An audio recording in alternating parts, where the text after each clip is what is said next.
আসসালামু আলাইকুম।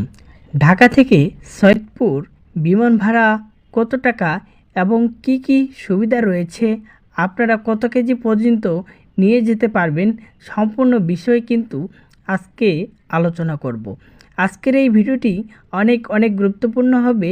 আপনি যদি ঢাকা থেকে সৈয়দপুরের উদ্দেশ্যে রওনা দেন অথবা সৈয়দপুর থেকে ঢাকার উদ্দেশ্যে রওনা দেন, তাহলে আপনি কিভাবে যাবেন, কিভাবে টিকিট কাটবেন এবং কি কি সুবিধা আপনি নিতে পারবেন, সম্পূর্ণ বিষয় কিন্তু আপনি জানতে পারবেন। তো বন্ধুরা, চলুন কথা না বাড়িয়ে আজকের এই ভিডিওটি আমরা শুরু করি।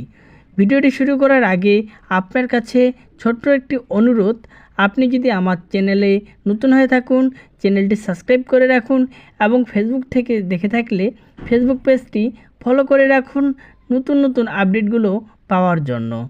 তো বন্ধুরা, চলুন কথা না বাড়িয়ে ভিডিওটি শুরু করি। এর জন্য আপনাকে আপনার ফোনের যে কোনো একটি ব্রাউজার সিলেক্ট করে নিতে হবে। আমি আমার ফোনের গুগল ব্রাউজারটি সিলেক্ট করে নিলাম। তো আপনারা একটু নিচে আসবেন, নিচে আসার পরে আপনারা দেখতে পারবেন বুক, বাস, ট্রেন বা ফ্লাইট, এখানে আপনারা টাচ করবেন। টাচ করার পরে কিন্তু আপনাকে একটু অপেক্ষা করতে হবে। অপেক্ষা করার পরে এরকম একটি ইন্টারফেস পেয়ে যাবেন। তারপরে আপনাকে এখানে দেখুন সার্চ ফর টিকিট, এখানে আপনাকে টাচ করতে হবে। টাচ করার পরে কিন্তু আপনাকে এরকম একটি ইন্টারফেস দেখাবে। তো এখান থেকে আপনাকে যে কাজটি করতে হবে, আপনি যদি একবারে নতুন হয়ে থাকুন, দেখুন এইখানে ক্রিয়েট অ্যাকাউন্ট নামে একটি অপশন রয়েছে। এখানে টাচ করলে আপনার নাম, ফোন নাম্বার দিয়ে কিন্তু খুব সহজে আপনি অ্যাকাউন্টটা তৈরি করতে পারবেন। তো আমার যেহেতু অ্যাকাউন্ট করা আছে, তো আমি সরাসরি এখান থেকে লগ ইন করলাম। তো তারপর এরকম একটি ইন্টারফেস দেখতে পারবেন। তো আপনি যেখান থেকে উঠবেন সেটা হবে ফ্রম। তো আমি ঢাকা দিয়ে দিলাম। তারপর আমি যেহেতু সৈয়দপুরে যাব, তো আমি এখানে সৈয়দপুর লিখে দিলাম। তারপরে এইখান থেকে আপনি কত তারিখে যেতে যাচ্ছেন এইখানে একটি তারিখ সিলেক্ট করে দিবেন। আমি যেহেতু আগামী মাসে 14 তারিখে যাব, তো আমি এখানে 14 তারিখ দিয়ে দিলাম।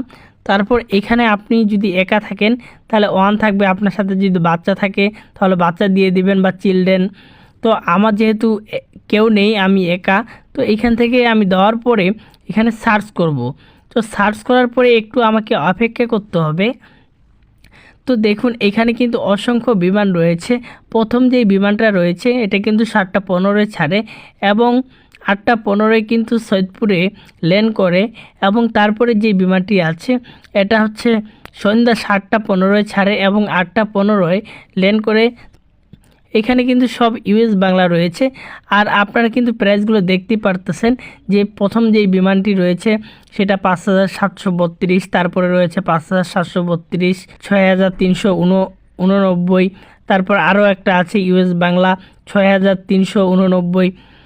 আপনারা এরকম করে কিন্তু দেখে আপনাদের টাইম অনুযায়ী আপনারা কিন্তু টিকিট কাটবেন। তারপর আপনারা যদি দেখতে চান যে আপনি কত কেজি পর্যন্ত নিয়ে যেতে পারবেন, আপনি যেই বিমানে যেতে যাচ্ছেন সেই বিমানে আপনাকে টাচ করতে হবে।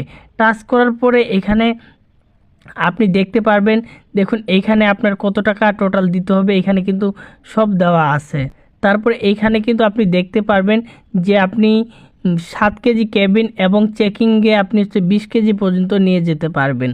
তারপর আপনি যদি টিকিট কাটতে চান এখান থেকে আপনাকে ডনে টাচ করতে হবে। টাচ করার পরে এরকম আপনি একটা ইন্টারফেস পেয়ে যাবেন। আপনার এখানে সব কিছু শো করাবে এবং আপনার জন্ম তারিখ দিয়ে আপনার কিন্তু রিভিউ ডিটেলসে টাচ করবেন। তারপরে কিন্তু আপনাকে পেমেন্ট করতে বলবে বিকাশ, রকেট, নগদের মাধ্যমে। তখন সেখান থেকে পেমেন্ট করলে কিন্তু আপনার টিকিটটি কনফার্ম হয়ে যাবে এবং সেই টিকিটটি নিয়ে আপনি কিন্তু ভ্রমণ করতে পারবেন। আপনি টিকিটটি কোথায় পাবেন, তারপর দেখুন আপনার প্রোফাইলে টাচ করতে হবে। তারপর এখানে দেখুন মাই বুকিং টিকিটে আপনাকে টাচ করতে হবে। এখানে কিন্তু আপনি দেখতে পারবেন যে আপনার টিকিটটি শো করতেছে। তো আমি যেহেতু আপনাদের দেখানোর জন্য এই ভিডিওটি তৈরি করলাম, আশা করি আপনারা সকলেই বুঝতে পারছেন। ভিডিওটি ভালো লাগলে অবশ্যই একটি লাইক, একটি কমেন্ট করে জানিয়ে দিবেন। ধন্যবাদ।